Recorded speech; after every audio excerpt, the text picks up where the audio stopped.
नमस्कार, मैं हूं सुनील और आप देख रहे हैं बिहार शिक्षा समाचार। तमाम बड़ी खबरों के बीच एक बड़ी खबर यह भी निकलकर सामने आ रही है कि बिहार के शिक्षकों को जल्द मिलने जा रही है एक बड़ी खुशखबरी। बिहार के मुख्यमंत्री नीतीश कुमार कभी भी कर सकते हैं शिक्षकों को लेकर बड़ा ऐलान।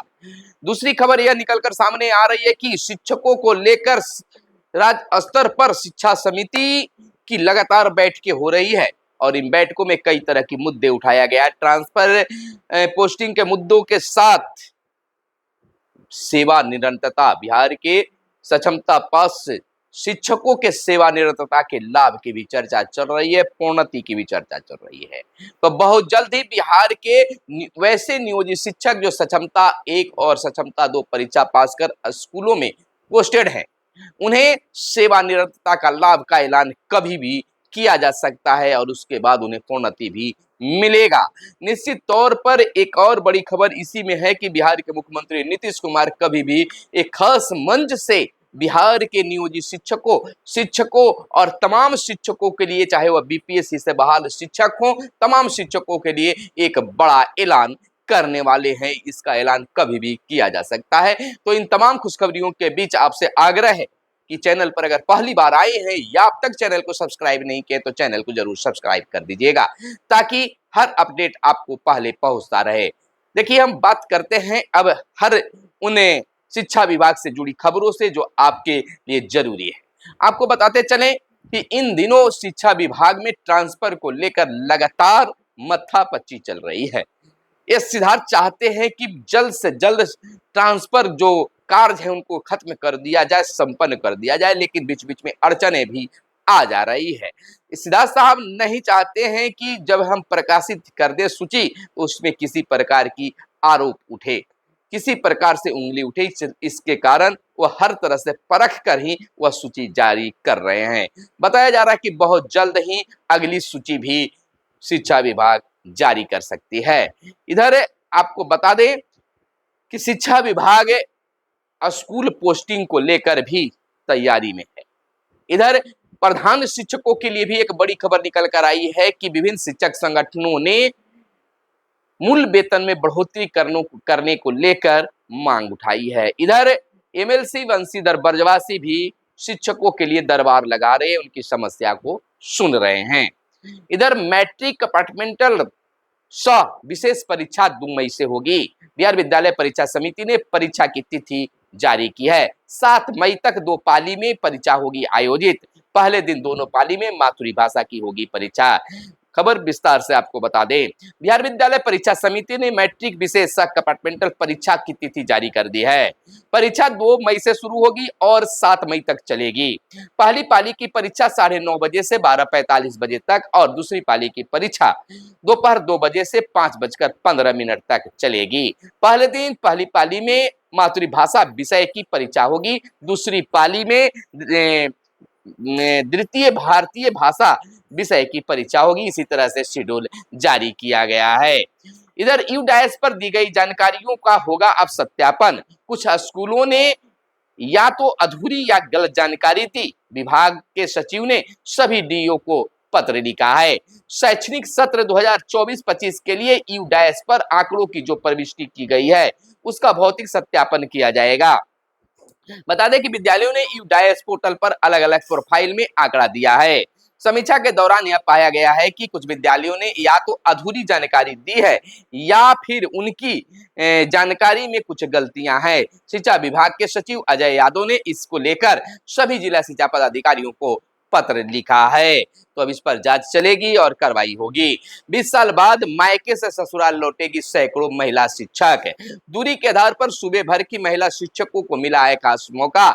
जिले में पदस्थापित 150, यानी कि कई जिलों में 150 तो कहीं 200, तो मुजफ्फरपुर जिले में 150 महिला शिक्षक ससुराल से अब करेगी नौकरी। तो बहुत दिनों के इंतजार के बाद वैसे महिला शिक्षिका जो नियोजित शिक्षक के रूप में थे और हमेशा जिला ट्रांसफर मांग कर रहे थे, हमेशा सॉफ्टवेयर बनने की झमेला हुआ करती थी, लेकिन एस सिद्धार्थ साहब ने उनको ट्रांसफर दे दिया है। अब मायके से नहीं बल्कि बहुत सारे महिलाएं जो हैं अब अपने ससुराल से ही ड्यूटी करेंगी, स्कूल जाएंगी। आपको बता दें कि बहुत सारे ऐसे नियोजित शिक्षिका हैं जो अनमैरिड बहाल हुई थी, अविवाहित बहाल हुई थी और आज वह अपने मैके से ही ड्यूटी कर रही हैं। लेकिन आगे जो है उन्हें स्कूल मिलेगा और ससुराल से वह स्कूल जा पाएगी। वह उनके लिए बड़ी खुशी की बात है, जो लंबे अरसे से वह इंतजार कर रहे थे।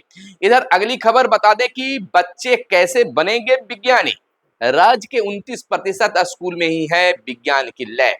राज्य में 7,621 विद्यालयों में विज्ञान संकाय का होता है पढ़ाई। बता दें कि 29.6% स्कूलों में फिजिक्स है, 29.4 में केमिस्ट्री और 28.7% स्कूलों में बायोलॉजी लैब है। राज्य के 45.8% स्कूलों में ही है स्मार्ट क्लास की सुविधा।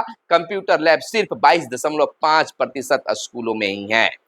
तो इस तरह से कैसे बच्चे वैज्ञानिक बन सकते हैं, जल्द ही इस पर कार्य शिक्षा विभाग कुछ खास करने वाली है। इधर अब 28 मई को होगी सीटीटी बीएड परीक्षा। राज्य स्तरीय 2 वर्षीय बीएड एवं शिक्षा शास्त्री सत्र 2025-27 में नामांकन के लिए संयुक्त प्रवेश परीक्षा के आयोजन की तिथि बदल दी गई है। पूर्व निर्धारित तिथि 24 मई को परीक्षा नहीं होगी, अब इसे 28 मई को आयोजित किया जाएगा। राज्य भर में स्थित सरकारी एवं गैर सरकारी बीएड कॉलेजों में नामांकन के लिए अभ्यर्थी बिना विलंब शुल्क के 27 अप्रैल तक आप ऑनलाइन आवेदन कर सकते हैं। परीक्षा अब 28 मई को होगी, परिणाम 10 जून को जारी किया जाएगा। तो यह खास खबरें आपको यह परीक्षा को लेकर जारी किया गया है।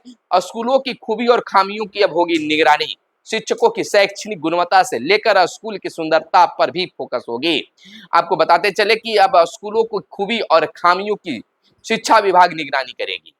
इसके लिए अनिवार्य रूप से स्कूलों में शिक्षक, संसाधन, छात्रों की संख्या, नामांकन, एकल नामांकन वाले स्कूलों की संख्या, छात्रों का दोहरा नामांकन, स्कूलों में स्मार्ट क्लास, इंटरनेट की सुविधा, आधारभूत सुविधा, आईसीटी लैब, रैंप आदि की विशेष सुविधाओं का ब्यौरा Q-प्लस पोर्टल पर त्रुटियों में को सुधार कर अपडेट करना होगा। तो अब शिक्षा विभाग इस पर खास नजर रखने वाली है। इधर मिड डे मील योजना में राज्य को 1,470 करोड़ देगा केंद्र सरकार। 1,03,00,000 बच्चों के भोजन के लिए मिली स्वीकृति।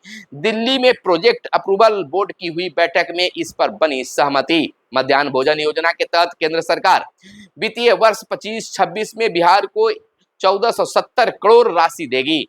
राज्य के प्रारंभिक विद्यालयों में प्रतिदिन 1,03,00,000 बच्चों को भोजन देने को लेकर भी केंद्र ने सहमति दी है। दिल्ली में बीते दिन गुरुवार को प्रोजेक्ट अप्रूवल बोर्ड की बैठक में इस पर सहमति भी बन गई है। वहीं प्रधानाध्यापकों को विकल्प देने का एक और मौका। बिहार लोक सेवा आयोग से चयनित प्रधानाध्यापकों को इस शिक्षा कोष पोर्टल पर विकल्प भरने का एक और मौका दिया है। विभाग ने कहा है कि 22 अप्रैल तक पोर्टल खुला रहेगा, जहां पर विकल्प भर सकेंगे। विभाग ने कहा है कि सभी प्रधानाध्यापकों से 3 प्रमंडल तथा अथवा जिला का विकल्प मांगा गया था, तो यह अंतिम मौका एक बार फिर से दिया गया। इधर स्कूलों की दीवारों पर लिखे जाएंगे सड़क सुरक्षा के स्लोगन। स्कूली छात्र छात्राओं को सड़क सुरक्षा के प्रति जागरूक करने के लिए स्कूलों की दीवारों पर स्लोगन लिखे जाएंगे। इसके साथ ही स्कूलों की चार दीवारी पर सड़क सुरक्षा से जुड़ी पेंटिंग भी बनाई जाएगी। इस योजना को जमीन पर उतारने के लिए परिवहन विभाग ने सूचना एवं जनसंपर्क विभाग को पत्र भी लिखा है। इसमें विभाग से दीवार पर पेंटिंग एवं स्लोगन लेखन के लिए निर्धारित दर की जानकारी मांगी गई है, ताकि इस योजना को सही तरीके से लागू किया जा सके। इससे बच्चों के साथ साथ अभिभावक भी जागृत होंगे कि कैसे सड़कों पर चलना चाहिए, वाहन कैसे चलाना चाहिए। और आगे एक बड़ी खबर हम आपको बता दें कि बिहार के स्कूलों में अब 3 माह पर परीक्षाएं होगी। पहली से 8वीं तक की कक्षा के लिए इसी सत्र से नई व्यवस्था लागू होगी। बताते चले कि राज्य के सरकारी और सरकारी सहायता प्राप्त विद्यालयों में पहली से 8वीं कक्षा में अब साल में 4 बार परीक्षाएं होगी। यह व्यवस्था इसी सत्र से लागू होगी। राज्य शिक्षा शोध एवं प्रशिक्षण परिषद SCERT ने यह योजना बनाई है। यह खास योजना है। अब बच्चों की प्रथम त्रैमासिक, अर्धवार्षिक, द्वितीय त्रैमासिक और अंत में वार्षिक परीक्षा होगी। इसके अलावा 9वीं और 11वीं में की तर्ज पर बच्चों की हर मास परीक्षा भी होगी। तो परीक्षा भी अब लगातार परीक्षाएं होंगी। तो इस तरह से बहुत बड़ी कार्य शिक्षा विभाग में बदलाव किया जाएगा। परिणाम पत्रक में दर्ज रहेगा बच्चों का पूरा खाका, प्रदर्शन के साल में उनको क्या कुछ मिला है, नंबर, तमाम जानकारी उसमें उपलब्ध होगी। तो नई व्यवस्था शुरू होने वाली है इसी सत्र से सभी सरकारी विद्यालयों में बिहार के। तो तमाम खबरों को जान अब तक आपने जाना, यहाँ तक आपने पहुंचा, तो निश्चित तौर पर आपसे आग्रह कर रहे हैं कि चैनल पर पहली बार आए हैं या अब तक चैनल को सब्सक्राइब नहीं किए तो चैनल को सब्सक्राइब कर लीजिएगा। वीडियो पसंद आया हो तो लाइक जरूर कीजिएगा। मिलते हैं अगले वीडियो में, तब तक के लिए दीजिए इजाजत। जय हिंद, जय भारत, वंदे मातरम।